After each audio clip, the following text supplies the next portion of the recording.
Next thing that we want to discuss and look at are collections. So we talked about single variables, we talked about things we can do depending on those variables with things like string methods. The next thing we want to do is put a bunch of variables together in what is called a collection. Now Python has a couple collections. There actually are more, but we're going to primarily be interested in lists and dictionaries, but we'll also see tuples from time to time, so it's important to talk about them as well. But to begin, we'll look at a list. Again, this is a collection of things. So how do we create it? With brackets and commas to separate individual items. Now you see here, what we have is a simple list that has 3 numbers and a string in it, 3 integers and a string in it. Okay, it's saved to a variable called simple underscore list. And sure enough, if we look at the type of thing that is, it's a list.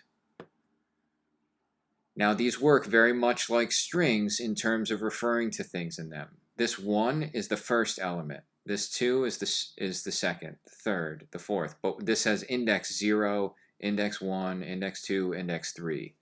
So the first thing in that list is simple list bracket 0. So we can either get one thing or many things out of the list. For example, if I wanted to start at index 2 and go to the end, I use this colon. 2 colon until the end, and that gives it starts at 3 and goes until the end. And if we want to, we can change things. So here, changing simple list, the entry at index 2, right, which right now is 3, we're going to overwrite that and rename it to Hardy. And when I do so, now when I print that list, you see Hardy has replaced 3. So you can have different kinds of variables in these, and you can change things about them. A tuple is very similar. Okay, same entries. If we look at the type, it says tuple. We index and slice in the same way as we did with a list, but I can't change values. And that is the main difference between tuples and lists, is that you can't, once you create a tuple, the objects are immutable. You can't change them. So there's our first 2 kinds of collections, lists and tuples. Last kind of collection is a dictionary. Now dictionaries are not ordered, and because they don't have an order to them, you have to provide some sort of unique identifier. That's what these keys are. And associated with each key is a value.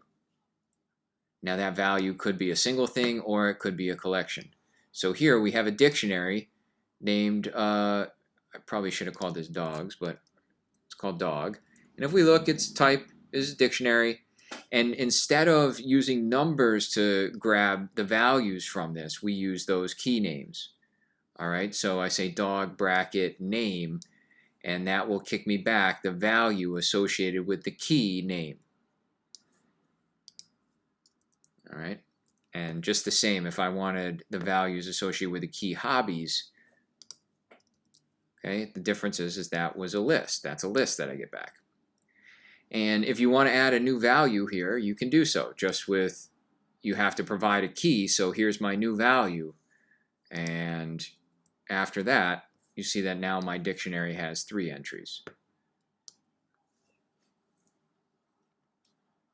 So those are our collections.